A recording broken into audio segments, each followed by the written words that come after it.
Breaking today, Meghan Markle pushes back against her Diana death stunt in Paris. No wonder. Prince William, we're told, is so horrified, so mortified. Meghan Markle made her Paris Fashion Week debut, and there was this awkward interaction with the Balenciaga creative director. Let's look at this.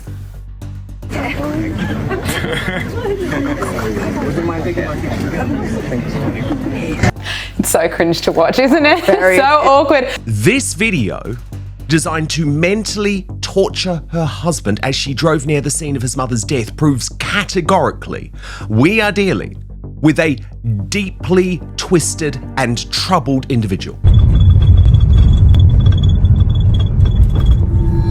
Paris, flashbulbs, Balenciaga, cameras waiting for the royal comeback that never came. Everyone thought this would be Meghan Markle's resurrection, her "I'm that and you can't ignore me" moment, the Duchess of Hollywood, the Queen of Fashion Week, the one who'd silence every critic with one perfect pose. But when she walked through those glass doors in Paris, the room froze. No gasps, no applause, no air, just a silence so sharp you could hear the click of a single heel echo across the marble. One stylist whispered, you could feel the temperature drop when she entered. No hugs, no smiles, no, you look amazing. Only eyes. Watching, judging. And that's when the whispers started. Whispers that turned into a storm. Because behind the velvet curtains and designer smiles, insiders said something no one dared to repeat on camera. Something that made this Paris comeback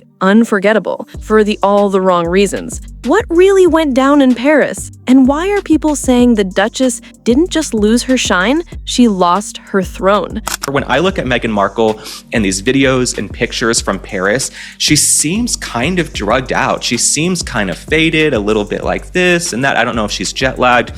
See, Paris is brutal. It forgives arrogance, it forgives scandal, but it never forgives pretense. And that night, Paris didn't see a royal, it saw an act. To the cameras outside, Meghan played it perfectly. Chin high, smile steady, that signature confidence that once made Buckingham tremble. But inside, editors avoided her. Stylists turned away. The same fashion elite who once fought for selfies were suddenly allergic to proximity. Even the photographers, usually obsessed, looked bored. One insider said it best. It wasn't glamour, it was awkward theater. But here's where it gets darkly funny. Because according to people backstage, the problem wasn't just the silence, it was the smell. Meghan Markle, look at her face. Furious because she's being ignored. Let's start with what people backstage called the scent scandal. Multiple stylists swore the same thing. Meghan's presence came with a cloud. One called it cheap perfume and stress. Another said the glam team was spraying everything like their jobs depended on it. Even the makeup artist looked exhausted. Someone joked, you can fix foundation. You can't fix that smell. Cruel? Maybe, but this is Paris. Gossip moves faster than perfume in the wind. By the time Meghan left the building, no one was whispering about Balenciaga's designs. They were whispering about her. But fans are slamming Meghan for this, calling her the Duchess of Hypocrisy for attending Balenciaga's show, seeing as there was a lot of controversy around this brand and an ad that was seen as quite creepy that involved children. Then came the borrowed wardrobe. Days later, the truth leaked. That head-to-toe Balenciaga look, not gifted, not even fitted. Borrowed, returned, tags still attached. In fashion, that's not a detail, that's a diss. Designers gift to stars they believe in. They lend to those they don't trust yet. For Meghan, a duchess who once turned the world into her runway, this was humiliation disguised as haute couture. No tailoring, no custom fit, just borrowed fabric and borrowed time. Who invited her? How did she get there? I've heard she was a +1. She wasn't even an invitee of the house. Is that true? No, she was definitely invited by the house because she was wearing their fashion. But the real chill came with the tunnel scene, because when people said Meghan took a drive through the tunnel, they didn't mean traffic. They meant that tunnel, the Pont de l'Alma, the same place Princess Diana lost her life. At first, people called it coincidence. Then, her own team said she didn't know. Didn't know? The woman who studied Diana's life like scripture, who quoted her interviews and watched her funeral on repeat? Please. Insiders whispered she filmed herself there on purpose to blur the line between herself and Diana. If that's true, this wasn't fashion. It was obsession. But that wasn't the strangest part. I think she's evil. I think she's evil. I think you might be right.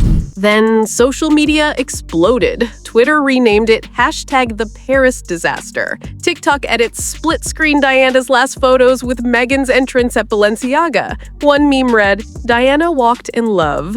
Meghan walked in PR." Another, "Paris doesn't forgive fake. It frames them." Comment sections turned into war zones. Some defended her. She's reclaiming history. Others dragged her. She's recycling it. Would you believe her if you saw that clip? Comment below. Because the irony hit hard. The same woman who blamed British tabloids for Diana's death was now partnering with CBS, the same American network that bought and aired photos of Diana's final moments. That's not a coincidence. That's Hollywood math. She's doing this deliberately.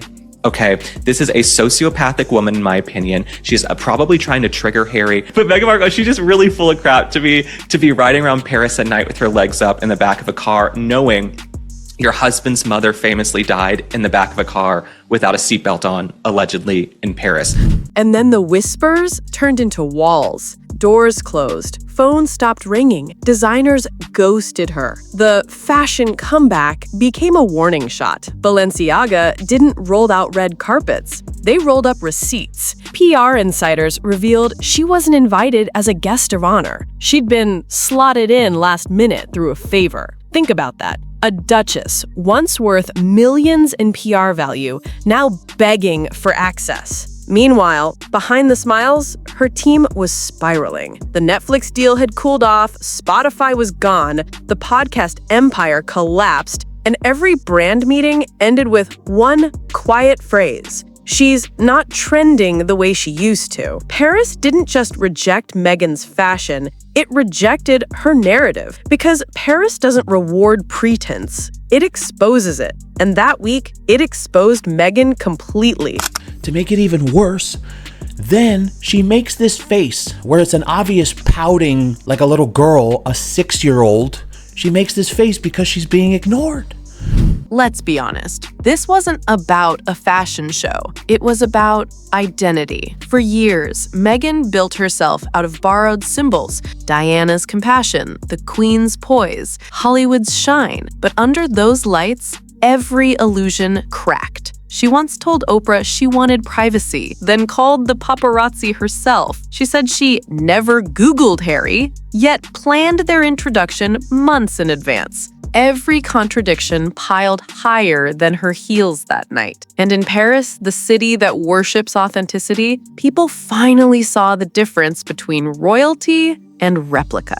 The same woman who claimed she didn't know about the tunnel was now trying to film her way through it. And when she left the show, the applause wasn't loud. It was polite, controlled, final. Samantha Markle, Meghan's sister, posted, "Is it true that my sister was doing selfies in the tunnel where Diana died? That's what I'm hearing."